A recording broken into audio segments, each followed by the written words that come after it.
Oi, gente, tudo bem? Sou o Éder, né, como vocês sabem, e eu vim aqui para gravar uma aula para a gente da nossa escola de discípulos do Instituto Catuaí, a aula Como Estudar a Bíblia, que é o nosso módulo 5, que seria o primeiro módulo do nosso segundo semestre de curso, né? Nós tivemos uma aula ainda esse ano, mas vamos começar agora oficialmente o segundo semestre com esse módulo. Esse módulo deveria ser presencial, como todos foram, mas ele vai ser online devido à pandemia, né, de coronavírus. E nós vamos fazer, na verdade, um grande teste que vai para o nosso YouTube, para o nosso canal da igreja, para você poder ter acesso ao conteúdo, aprender. E caso você tenha dúvida, meu e-mail está aí embaixo, né, aí no slide. Pode mandar e-mail para mim, nós vamos conversando. Infelizmente não deu para ser ao vivo, né? Precisou ser é, gravado, inclusive estou fazendo isso da minha casa. Existem planos futuros sim da gente fazer um curso 100% online, mas aí é outra estrutura, é outra história, né? Envolve muito mais recursos, muito mais coisas. Nessa de hoje é simplesmente uma aula gravada para que você tenha acesso ao conteúdo, para que nesse período de quarentena você não fique não deixe de aprender, né? A nossa igreja está com os cultos online, os pastores estão providenciando devocionais, o pessoal do Ministério Infantil também está providenciando coisa para nossas crianças. E o Ministério de Formação, por meio deste curso, que é o único que está em andamento hoje, está promovendo esse módulo 5 gravado. Né? Caso a gente faça um curso online, essas coisas vão ser todas refeitas, né? E assim por diante, tá? Então, eu espero que fique bom para você, né? E também já aceito sugestões para outros momentos, tá? Então, olha só, esse módulo se chama Como Estudar a Bíblia. É um módulo que complementa, né? O módulo 1, que é o Como Ler a Bíblia, eles estão relacionados, mas não são dependentes, né? Tanto é que algumas coisas que são faladas lá são repetidas aqui para que não haja necessidade de você ter feito um para poder fazer o outro, tá? É, e essa é a proposta principal da escola de discípulos, é que você possa cursar os módulos aleatoriamente, só que a ideia é sempre que você faça todos, né? Então, como estudar a Bíblia, né? A Bíblia ela é um livro, é o nosso livro de fé, nós temos que entender isso. É por meio dela que nós conhecemos a revelação de Deus, mas é um texto, né? É um texto que é a palavra de Deus, pela fé nós cremos assim, é a revelação de Deus, né, como eu já disse, e para nós cristãos é autoridade, né? A própria Bíblia em dois momentos diz isso, lá em Deuteronômio 29, mas também encontramos isso no Novo Testamento, em 2 Timóteo 3, 16, 17. E aí você pode, né, ver que para nós cristãos a Bíblia é realmente uma autoridade, né? Além disso, a Bíblia é fruto de inspiração. Como assim? Deus inspirou pessoas que escreveram a Bíblia, né?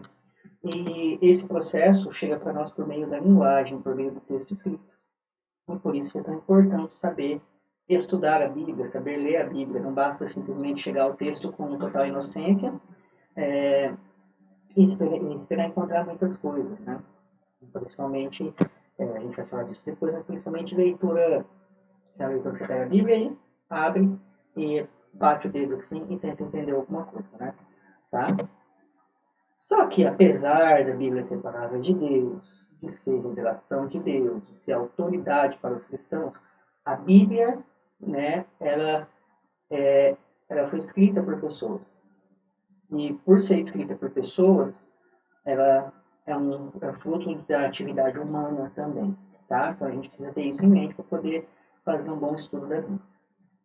A Bíblia como texto, vamos pensar ela agora como texto, como livro, né, como é que a gente olha para ela.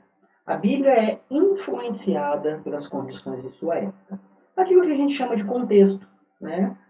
Tem um contexto. Teve um contexto, por exemplo, quando o apóstolo Paulo escreveu suas cartas, ele teve um contexto. Teve cartas que ele estava preso, outras ele estava no meio de suas viagens, e tudo isso influenciou diretamente, né, no humor dele, no estilo e assim por diante. A gente precisa levar isso em consideração.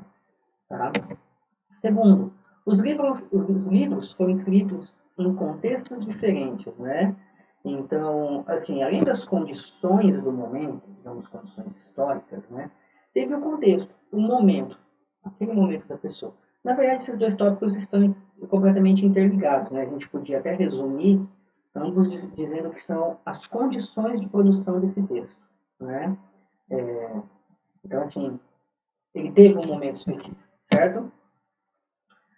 É, para entender a Bíblia ainda como texto, além disso, algumas noções são fundamentais. A primeira, uma noção de gênero, né? Gêneros textuais, dos quais a gente vai falar um pouquinho depois. Mas, para poder facilitar, pensem em gênero, pensem na música que fica fácil de entender.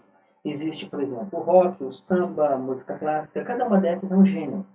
E os textos da Bíblia também variam de gênero para gênero, tá? E nós vamos entender isso com um pouco mais de detalhe. É preciso o quê?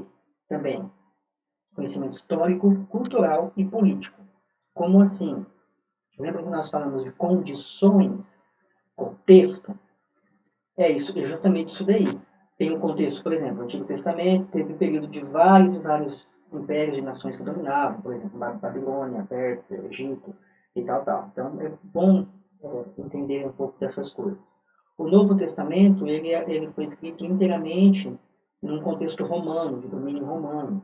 Também é importante entender isso para poder ah, compreender melhor toda a situação ali daquelas pessoas que as pessoas estavam vivendo, as próprias falas, né, do próprio Jesus, por exemplo, entender o contexto da Galileia com o templo, os sacerdotes e outras coisas mais, ok? Conhecimento linguístico. E aí não é ser especialista em língua portuguesa, por exemplo, ou línguas originais da Bíblia. Mas é saber ler, né? Saber, por exemplo, identificar onde há um verbo, né? Um verbo é fácil identificar, né? Mas também saber identificar alguma uma conjunção, né? Você fala, mas né, eu não sei isso, eu não lembro da época da escola, né? Mas não é identificar no sentido de fazer classificação. Mas, por exemplo, o texto diz assim, fulano de tal foi, mas chegou atrasado, né? O mas aí, ele dá uma ideia de uma oposição, né? De uma diversidade, que inclusive é o termo técnico, né? Você saber que há uma quebra ali de expectativa no texto, perceber esses detalhes. Não precisa ser um especialista em linguagem para saber isso. Você fala português, temos bíblias em português, você consegue perceber esse detalhe. Mas temos uma boa notícia, principalmente com relação a coisas muito técnicas, né? As nossas próprias bíblias trazem muita informação sobre isso. E a gente tem hoje em dia acesso à internet, né? Bons sites pode te ajudar. Caso você queira depois alguma sugestão, você pode entrar em contato comigo que eu te falo algumas sugestões de sites, de páginas que podem te ajudar, me ajudam bastante no meu dia a dia estudando a Bíblia, tá ok? Só que aí, eu quero trazer para vocês o que a gente chama de método de estudo indutivo, tá? Pensemos o seguinte, nós temos diversos e diversos métodos de estudar a Bíblia. Quando eu trouxe o primeiro módulo, que é o módulo Ler a Bíblia, eu apresentei uma forma de ler, mas também podemos dizer de estudar a Bíblia, que é a leitura devocional, que é uma leitura principalmente para alimento próprio, né? Agora, o método de estudo, né, estamos fazendo essa classificação, que é bem sutil, é uma coisa um pouco mais técnica. Em que sentido? No sentido de que eu vou me trazer informações para minha cabeça para eu aplicar o texto de alguma forma, para eu ensinar o texto, para eu fazer outras coisas. Enquanto a leitura devocional é uma leitura, até mesmo que podemos até chamar de um processo de adoração. Eu leio a Bíblia em oração, em adoração ao meu Deus. Então eu me alimento da palavra porque é a palavra dele, né? Outra coisa, né, que diferencia é que a leitura devocional, por mais que você às vezes faça alguma anotação ou coisas do tipo, nela você está principalmente preocupado em degustar o texto, vou usar esse termo. Tá? Enquanto no estudo você vai estar atento aos detalhes e você precisa, né, fazer anotações, fazer perguntas ao texto e assim por diante. E um bom método nesse sentido é o método de estudo bíblico indutivo. Isso que é muito, muito, muito antigo, não é nada novo, né, se é antigo não é nada novo, né? Praticado por muita gente em muitos lugares, inclusive se você colocar na internet estudo bíblico indutivo, vão aparecer inúmeros sites de igrejas diferentes, porque é uma coisa muito prática e requer pouco ferramental, né? Lógico, se você tiver acesso a um comentário bíblico, a bíblias de estudo, vai incrementar e vai facilitar. Mas você pode fazer isso sem muita coisa para complementar aquilo que a própria Bíblia traz, tá ok? Então nós temos aqui método de estudo bíblico indutivo, que alguns lugares abreviam por EBI, estudo bíblico indutivo, né? A sigla conhecida em todos os lugares. Esse método, né, o que ele traz? É aquele que leva a pessoa a estudar o texto cuidadosamente, observando todos os particulares e pormenores, para então tirar uma conclusão. Ou seja, você vai observar os detalhes do texto e permitir que o texto traga as conclusões, né, te dê as conclusões. É o contrário de fazer dedução, tá? Apesar que o dicionário às vezes coloca indução e dedução como sinônimos em algum momento. Mas a dedução eu tiro conclusões do texto antes de uma investigação. A indução é um passo a passo até me trazer conclusões, tá? Isso requer principalmente dedicação. Principalmente dedicação. Olha só, então ele tem 3 passos esse método: observação, interpretação e aplicação. Podemos dizer que é um OIA. Inclusive, eu aprendi esse método com o pastor Ari Veloso, que foi o pastor fundador da nossa igreja, né? E ele se orgulhava um monte desse OIA, porque ele é mineiro, né? E o mineiro fala OIA, né? Que é o OIA do mineiro, né? Então ele se orgulhava bastante dessa sigla, né? Até lembro dele falando disso. Tá? Mas é um OIA mesmo. Observa, interpreta, depois aplica. Tá? Nosso módulo de hoje, né? Esse módulo Como Estudar a Bíblia, ele foca mais nos 2 primeiros, observar e interpretar. Mas nós vamos ter que falar de aplicação também, nem que seja um pouco, porque faz parte do método e uma observação e interpretação sem levar para lugar nenhum fica meio sem sentido, né?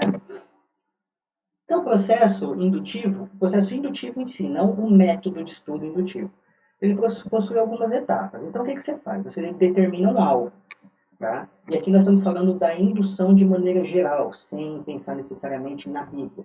Mas você determina um alvo. Você escolhe um objeto ali e você tem um alvo. Meu alvo é, eu vou entender isso daqui, certo? Aí você coleta informações. No caso do estudo bíblico indutivo, você vai coletar informações do próprio texto. Lembra que eu falei que a ideia é que você não precisa de ferramentas, de comentários. Lógico que se tiver melhor. Terceiro, classifica as informações. Então você vai levantar informações do texto e vai classificar essas informações do texto. Tá? O quarto, né, letra D. Chegar a teoria ou hipóteses. Ou seja, você tem informações e aí você levanta algumas hipóteses, estabelece alguma teoria, né? Por exemplo, o texto versa sobre tal coisa. E aí você tem uma base para dizer que foi o verso tal, uma aprovação determinada que você coletou e assim por diante. E aí, se fosse no caso de um laboratório, te permitiria fazer experiências, né? Então você partia das suas hipóteses e faria experiências, né? Mas não é o caso do texto bíblico. No texto bíblico você faz as hipóteses e vai checar se essas hipóteses estão corretas por meio da observação do próprio texto, de perguntas serem feitas pelo texto e assim por diante. E a última, né, letra F, declarar se é lei ou fato. Como assim? Né? A partir de todos os dados, levantamentos que você fez, eu posso dizer que isso é um fato, é uma lei? Né? Qual que é o que o processo inteiro me permite dizer? Tá? Aí dentro de tudo isso a gente entra no OIA, necessariamente. Né? Então nós vamos para observação. A observação. Tá? Aí tem um ponto de interrogação da gente, vocês esquecem, eu não vou editar agora não. Mas tem um ponto de interrogação ali, esquece. Afirmação, nós vamos ver a observação agora, certo? Observação. O que é observar? É dar atenção aos detalhes. Detalhes, né? Então é pegar o texto e olhar tintim por tintim, né? Só que isso tem que ser um segundo passo. O primeiro passo é você, primeiro, saber do que você tá, do que você está indo, né? Ou seja, vá até um texto e conhecer de maneira geral. Aí você vai para os detalhes. Detalhes. E uma observação boa, ela só se dá quando você está concentrado no que você vê, tá? Então, assim, eu não consigo fazer uma boa observação de um texto ao mesmo tempo que eu estou nas minhas redes sociais, tá? Apesar que hoje em dia, principalmente os jovens conseguem fazer mil e uma coisas ao mesmo tempo. Mas a ideia é o seguinte: para, observa e olha os detalhes. Olha os detalhes daquilo que você se propôs, ok? O propósito, qual que é o propósito de uma observação? É captar as nuances do texto, né? Que é o mesmo que está no primeiro tom. Os mínimos detalhes. Isso é uma observação, tá? Esse é o propósito da observação. E para você conseguir fazer isso, você precisa de precisão, vontade e persistência, né? Precisão é no sentido de acertar o alvo, você ser preciso no seu alvo. Vontade é você querer. E persistência é não desistir enquanto não acertar o alvo. Né? É o que o atleta faz. O atleta treina, treina, treina até conseguir fazer da melhor maneira possível. Como se iniciar uma boa observação? Né? E aí eu vou acabar voltando naquilo que eu acabei de falar, que é você ir do maior para o menor, né? Que os detalhes é um segundo momento. Né? Então, ele inicia com uma boa leitura do texto. E aqui a gente pode fazer, é onde a gente faz essa gradação, do maior para o menor. A Bíblia, a gente sabe que ela está dividida em capítulos e versículos, né? Livros, capítulos e versículos. Tem livros muito longos e livros muito curtos. Por exemplo, Judas é desse tamanho, né? Mas tem livros muito longos, como... Eu vou tirar o Salmo da lista, né? Mas vamos pensar no livro de Isaías, né? Muito grande. Os evangelhos, de maneira geral, não são livros pequenos. João é um pouco menor. Então, são livros longos. Né? Gênesis é um livro longo. Se você puder, em vez de estudar uma determinada passagem, vá do livro inteiro, né? Leia o livro inteiro, tenha uma ideia do que o livro inteiro traz, depois você foca numa passagem específica. Aí você fala, mas é muito, eu não tenho tanto tempo assim. Então leia pelo menos o que vem antes e o que vem depois do texto que você está tentando estudar, porque você vai ter uma ideia de contexto. Porque o que a gente falou, né? Que é o contexto do texto, né? Que é saber de onde o texto vem e para onde o texto vai. Isso em termos textuais, tá? É olhando do texto para o texto. Importante, importante. Então, se você puder, vá de livro, capítulo e os versos que você pretende entender. Né? Inclusive, um grande erro de muitas pessoas é pegar um verso solto, ficar citando ele e afirmando como regra, como lei absoluta. Isso não é correto, porque a chance de estar fora do seu contexto é imensa. Tá? Se possível, então, leia uma porção maior antes, né? De se atentar ao texto específico, e, se possível, uma porção depois. Isso ajuda muito. Tá? Pensando no método indutivo, né? Isso até são palavras do pastor Adem Pegoso, né? Você tem que ler como um artista, visualizando, né? O artista, quando ele olha para uma coisa, ele já faz uma imagem mental da coisa, né? Ele enxerga muitas possibilidades. Como um dramaturgo, né? Dramatizando, é a hora de ser artista no sentido dramatúrgico, né? Você tem que entender o drama da coisa e você pode dramatizar dentro de você, né? Principalmente narrativas. Narrativas, você vê, por exemplo, o milagre de Jesus. Ali daria uma peça de teatro, né? No bom sentido. Porque tem toda uma ação, toda uma trama, né? E isso é dramatizar, de certa forma. Então, se você puder fazer essa viagem com o texto, isso te ajuda muito. E como um músico, né, experimentando, ou seja, faça teste, né? E agora talvez a questão da experiência do método indutivo valha, né? Como assim faça teste? Faça perguntas para o texto. Fala, eu acho que o texto diz tal coisa, será que diz? Né? Pergunte o texto. E deixa o texto te responder, não que o texto vai, ou eu disse, né? Mas você vai conseguir fazer, extrair coisas do texto que permitem você afirmar a sua ideia ou não, tá? Se você gosta de fazer resumos, né, você pode fazer, eu coloquei ali, desenhos, esquemas de setas, gráficos ou resumos, mas não deixa de ser resumo todos eles, né? Tem pessoa que faz resumo, um resumo das ideias gerais a partir de um esquema de setas, né? Personagem tal, com acontecimento tal, com data tal, né? Organograma, podemos dizer assim, um gráfico, qualquer tabela, né? Faz um gráficozinho, tabela e tal, tal, tal. Ou um resumo, resuma o trecho com suas palavras. Isso ajuda no processo de observação bastante. Coisas que temos que observar. Duas muito importantes: gênero e estrutura. Tá? Que estão intimamente ligados, inclusive. O que é o gênero? Por gênero, entende-se as características que fazem textos se encaixarem em determinada categoria composicional, funcional ou social. Como assim? Né? O gênero ele está ligado diretamente à função social do texto. Né? Essa é uma primeira coisa. O gênero cumpre uma determinada função social. Né? Por exemplo, um, um texto doutrinário. Né? A função social dele é ensinar. Ele cumpre aquilo ali. Mas ele tem características próprias. Por exemplo, ele pode ser escrito em prosa, de forma dissertativa, apresentando uma. Introduzindo, dando as ideias, né, com uma tese muito clara ali naquela introdução, argumenta e conclui. Né? Ou uma poesia. Né? A poesia ela é necessariamente cheia de emoção. E a própria forma de escrita dela, né, com versos, com métrica, rima e tal, tal, tal, transmite essa questão das emoções. Né?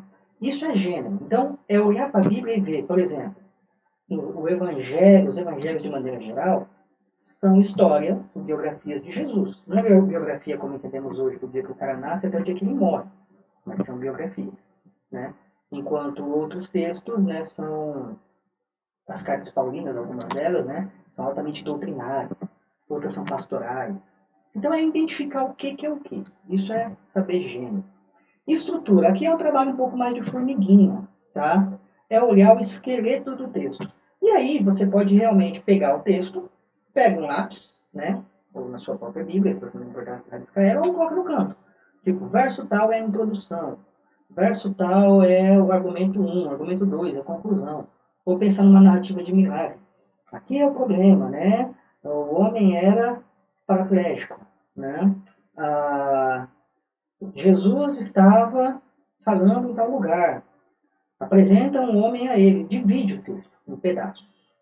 Isso te faz visualizar a parte e como cada parte uma se relaciona com a outra, né? Então é observar o começo, o meio, o fim, a introdução, o desenvolvimento, a conclusão.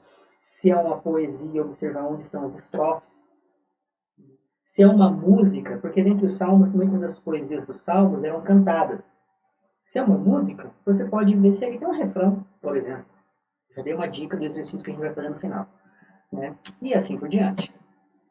A observação da estrutura ela é importante, pois permite visualizar o conteúdo e a relação entre as partes do todo. Tá? Estrutura e gênero estão completamente ligadas uma à outra. Inclusive, gênero, os gêneros, de certa forma, têm uma determinada estrutura. Né? Inclusive, a gente pode pensar, por exemplo, uma receita de bolo. Qual é a estrutura? Normalmente, tem os ingredientes no começo, né, em tópicos, 2 xícaras de farinha, tal, tal, tal. E depois um textinho explicando como é que fazer. Primeiro, coloque, tal, tal, tal. E ali está tudo. Tópicos e o texto embaixo. E aí no final, escreva-se à vontade, né? Então, você falou de receita, você já vê uma estrutura na sua cabeça. Tá? Então essa é a ideia. Ok? Observação da atmosfera do texto. Eu coloquei esse termo atmosfera porque eu acho que ele fica um pouco mais claro, mas é perceber o ambiente no sentido de sentimentos envolvidos e coisas do tipo, né? Então é observar, é um ambiente hostil, é um ambiente de tristeza. Por exemplo, o caso da passagem lá de Lucas da viúva de Naim. Jesus está chegando na cidade, está saindo um cortejo fúnebre. Qual que é a atmosfera ali? A atmosfera é de tristeza, é luto. Uma pessoa morreu, né? E observar isso é super importante, porque te faz perceber as nuances do texto, os detalhes do texto, né? Salmos. Tem salmo de lamento, tem salmo de alegria, tem salmos de ações de graças, né? Então é importante compreender, observar a atmosfera do texto, né? Então esse tom, esse espírito, o estilo, né? São aspectos que fazem parte do gênero também, né? Como eu disse, as poesias são altamente cheias de sentimento, né? Então, um texto, por exemplo, um texto conceitual é escrito em prosa, é voltado ao intelecto. O texto conceitual que apresenta doutrinas, ele não é para o sentimento, ele é antes de tudo para a cabeça. Entende uma coisa, Jesus morreu para pagar os seus pecados. Lógico, eu me emociono por isso, eu fico extremamente feliz, mas isso é um conceito. Jesus morreu para pagar pecados, né? Então ele é voltado para a cabeça. Uma poesia tem as suas características, como eu disse, né? Métrica, rima, os paralelismos, né? Que tem a ver com a rima, obviamente, e assim por diante. Ele não quer apresentar uma doutrina, por mais que você tire doutrina dos textos poéticos da Bíblia. Ele quer apresentar, às vezes, uma relação com Deus. Por exemplo, os salmos, né? Eu gosto de voltar nos salmos, porque os salmos é muito fácil de entender. Os salmos são orações, são louvores. A gente extrai teologia dali, lógico, mas é principalmente como o ser humano se relaciona com Deus.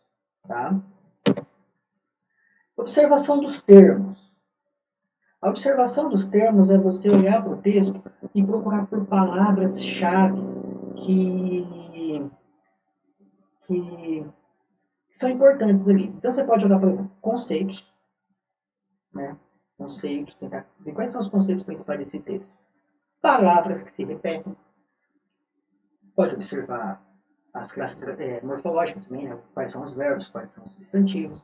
Mas aí é uma coisa um pouco mais detalhada, mas principalmente olha aquilo que se repete, aquilo que é corriqueiro, aquilo que aparece poucas vezes, né? Ah, os conceitos, palavras que expressam sentimentos, né? E aquelas palavras que ligam partes, né? Por exemplo, uma palavra claramente inicia a conclusão do texto. Observe aquilo ali, aí você já consegue ver até na observação da estrutura como é que isso está acontecendo, certo?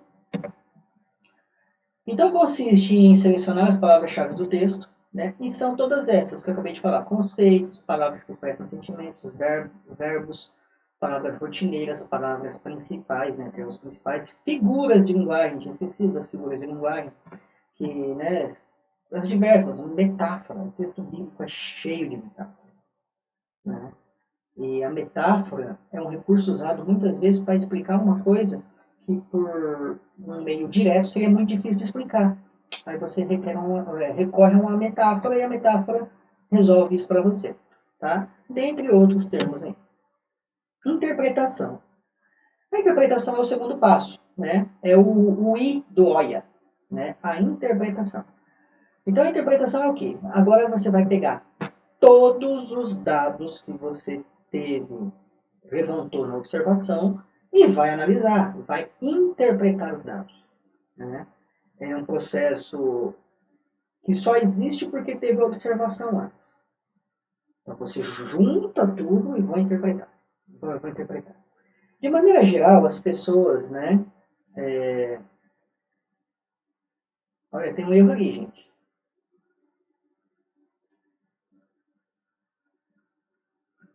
Tem um erro aí, tá? Mas desconsidera, por favor. O que é a interpretação? Momento de entender os dados, né? É que aí eu ia colocar a seguinte informação. De maneira geral, as pessoas cometem um erro. Um erro. E aí eu falo do leigo, né, da pessoa do crente da igreja, mas eu também falo do estudioso. Qual que é o erro do estudioso? Muitas vezes ele tenta interpretar sem ir ao texto, né? Então, assim, é um erro que eu cometo às vezes também. Eu vou, tipo, nos comentários bíblicos e tal, e pego informações. E acabo querendo interpretar sem ter a minha experiência com o texto primeiro. Por isso, então, que eu quero encorajar sempre, faça a observação do texto. A observação do texto. Depois interprete.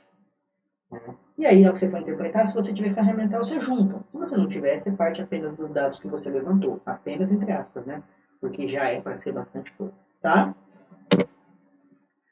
Detalhe, tudo tem que ser feito em oração. A direção do Espírito Santo. Tá? Se nós não fizermos dessa forma, dificilmente nós vamos estar no centro da vontade de Deus, né? Não estou espiritualizando, mas é que nós somos cristãos e nós acreditamos num Deus conosco, num Deus presente aqui agora. Ele nos dá entendimento. Ele nos dá entendimento, tá? Então faz todo o seu processo intelectual, mas crendo que Deus está no controle de tudo. Porque é uma atividade intelectual. Né? É uma atividade intelectual, tem ferramentas para isso. Na verdade, o que nós estamos fazendo aqui agora é apresentando ferramentas para isso, tá? Mas o que é exatamente interpretação? O que é interpretação? É um processo linguístico, né? Como assim linguístico? É por meio das ferramentas da linguagem, por meio da própria linguagem, que nós interpretamos o texto.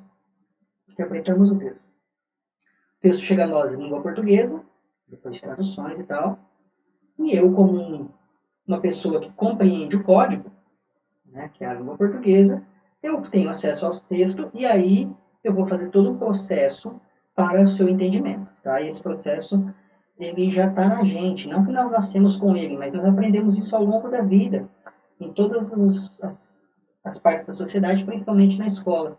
Né? E na igreja, tá? Porque a igreja nos condiciona muito no nosso processo de interpretação da Bíblia. Isso não é ruim. Tá? Você tem uma formação cristã que a sua igreja ou as igrejas pelas quais você passou te trouxe. Tá bom? Para uma boa interpretação é preciso se atentar. Que é a mesma coisa do processo de observação. Você tem que estar muito atento ao que você está fazendo. Né? Porque são dados. E dados precisam de atenção. Né? Então é preciso se atentar a duas coisas basicamente. Né? Duas ou mais. Né? Três. Aspectos gramaticais. Você fala, mas eu não lembro gramática direito da época da escola.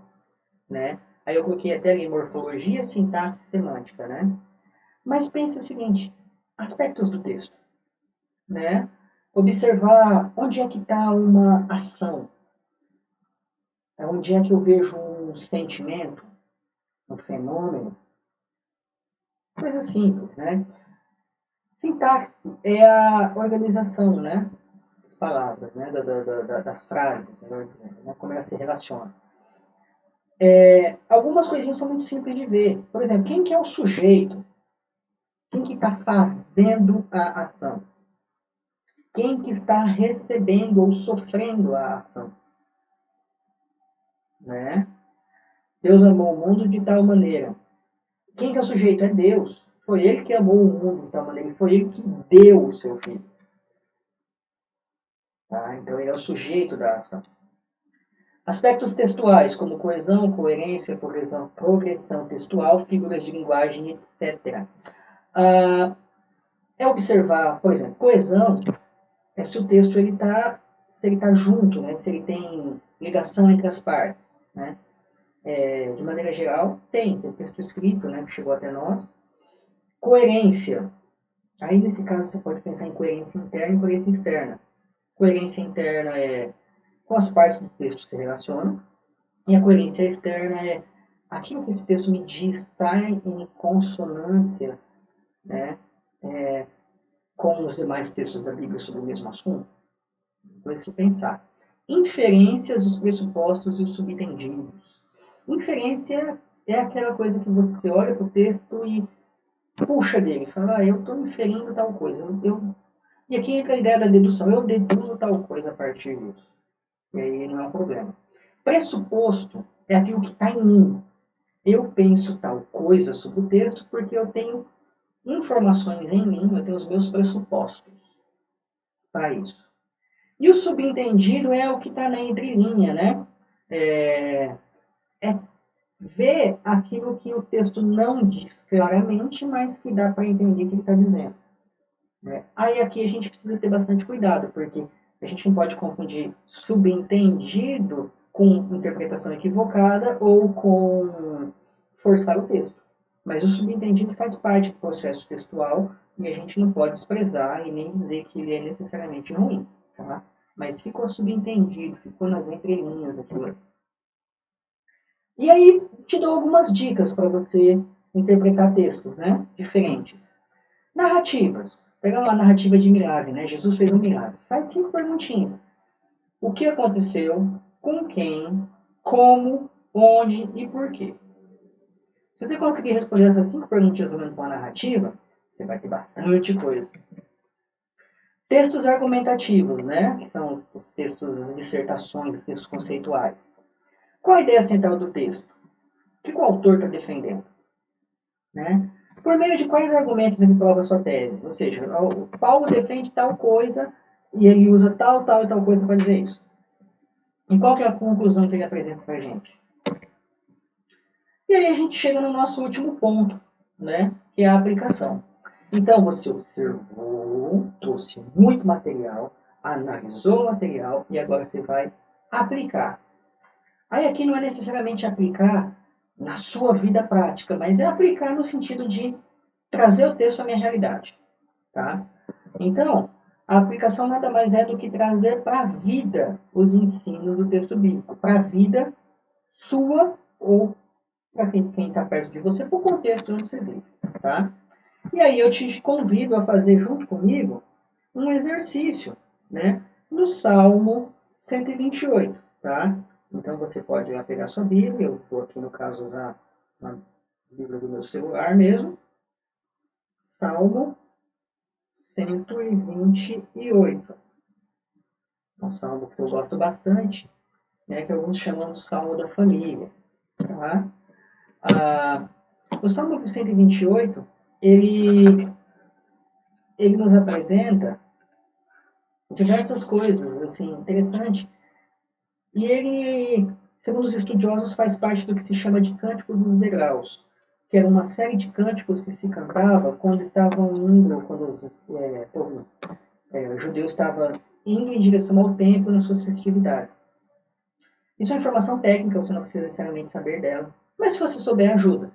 Mas eu quero que você olhe para o texto, né, tentando identificar logo de cara qual o gênero dele, as partes dele, tá?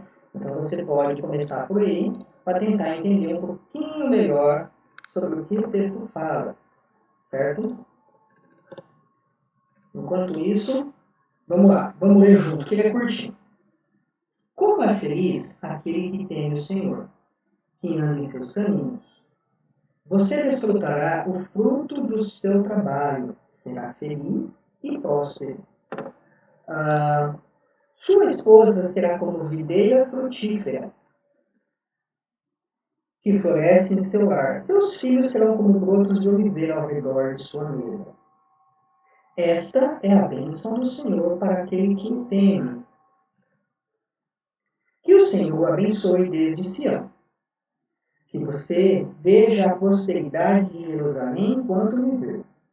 Que você viva para ver seus netos. Que Israel tenha paz. Olha só. Se eu te perguntar logo de cara, quantas partes tem o texto? Né? Você vai saber me dizer? Eu acho que está bem claro aí quantas partes tem o texto. Ou não? Eu estou abrindo aqui o arquivo enquanto eu falo com vocês, porque nós já temos aqui uma série de perguntas sobre o texto que podem ser formuladas. Mas a primeira delas é: qual o gênero? Na verdade, se você me responder quantas partes tem o texto, você vai saber qual que é o gênero. Olha, observe junto comigo o seguinte. Verso 4. Esta é a bênção do Senhor para aquele que o teme. Né? O segundo, que tenha paz em Israel. Verso 8. Né? Então ele fala de bênção o tempo todo. Começo do texto. Como é feliz aquele que teme o Senhor. Verso 5. Que o Senhor o abençoe desde Sião. Observe que do verso 1 ao verso 4, Deus, né, o salmista está falando diretamente para a pessoa. Que a pessoa vai ter uma casa próspera, uma casa fértil, né, e assim por diante. E que na segunda parte ele está falando para a pessoa, mas ele está falando num contexto mais amplo. Ele está falando que a cidade da pessoa vai viver em paz, ele está falando que haverá prosperidade nessa cidade e que haverá paz em todo Israel, se a pessoa teme ao Senhor. Então, olha comigo, há duas partes aí. E nós podemos dizer que temos aí estrofes, né? Primeira estrofe até o verso 4, segunda estrofe até o verso 6. E o que mais nós temos aí? Uma bênção para a família, para a casa e uma bênção para a nação. E aí eu dei um spoiler, né? E disse para você que esse texto ele faz parte do Cânticos dos Degraus. Então, dando spoiler, né? Mas também você pode observar pelo próprio texto, nós temos aí uma música. Como eles cantavam isso, você não me pergunta, mas nós temos aí uma música. Né? Uma música que era cantada pelos israelitas. Né? Israelitas, desculpa. Então, a que gênero pertence? Você pode dizer poesia, o que você provavelmente responderia simplesmente porque está nos Salmos. Você pode dizer que é uma música. Né? E há repetições no texto. Então, nós vemos aí paralelismos. Deixa muito fácil ver que é uma poesia. Né? Em quantas partes se divide? Eu dividiria o texto em duas partes. Né? Olhando assim de pronto, eu dividiria o texto em duas partes. Uma outra pergunta. Quais são as palavras-chave do texto? De pronto, assim, gente, sem fazer muitas anotações. Logo de cara, a palavra feliz, né? Que algumas versões a Almeida vai trazer bem-aventurado, é bem bonito, eu gosto até mais, pela verdade, né? Então, poderíamos dizer que a palavra bem-aventurado, a palavra feliz, a palavra prosperidade, né? Que aí você vê, ó, próspero no verso 2, vê prosperidade no verso 5, a palavra prosperidade é um termo-chave. A palavra bênção também está aqui o tempo todo. E apesar de aparecer só uma vez, eu colocaria a palavra paz, que é a última palavra do texto, porque traz a ideia do shalom de Deus, que é a paz de Deus, tá?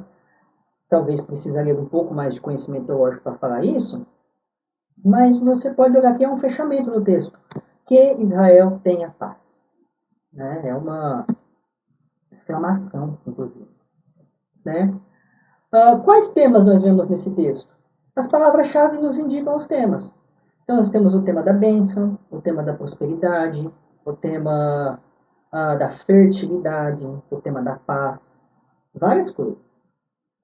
Agora, é uma aplicação mesmo, né? Uma perguntinha que eu coloquei que está na apostila, tá? Eu vou disponibilizar a apostila também para vocês. Vou colocar pedir para o pessoal, quando postar no YouTube o vídeo, postar junto um link que faz o download da apostila, tá bom? E agora aplicando mesmo, qual o ensino do texto? O texto ensina que quem teme ao Senhor será próspero. E não está falando de dinheiro, tá, gente? Prosperidade de Deus não é dinheiro. Prosperidade de Deus é paz. É uma casa abençoada no sentido de que as pessoas vivem bem. Né? Não é dinheiro. Pode ter dinheiro, mas não é dinheiro. Né? Tem gente que é tão pobre que só tem dinheiro. Né? Não tem outras coisas. Né? Tá? E agora para a minha vida? Como eu posso aplicar isso à minha vida? Simples. Simples é a conclusão, né? Como eu vou fazer isso na prática de história. Como que eu vou aplicar isso à minha vida? Temer ao Senhor. Temer ao Senhor. Temos que temer ao Senhor. É isso que o texto nos ensina. E aí ensina, né, que a partir disso outras coisas virão, mas teme ao Senhor. Pessoal, foi uma primeira experiência, eu espero que você tenha gostado, tá? Estamos aí para críticas, sugestões, inclusive para a ideia de que, para saber se a maioria do pessoal da igreja se interessa em ter os nossos cursos em formato online, tá? Você vai encontrar na página aí o link para baixar a apostila. Fique à vontade para lê-la, compartilhá-la e para fazer o questionamento que você quiser, tá? Que Deus nos abençoe, que esses dias de quarentena, confinamento passem logo. Tome os devidos cuidados conforme a orientação dos especialistas e das autoridades. E estamos juntos, juntos sempre, juntos em oração, juntos online, graças à tecnologia. E como igreja, nós estamos juntos em espírito. Que Deus nos abençoe. Um grande abraço. Até mais.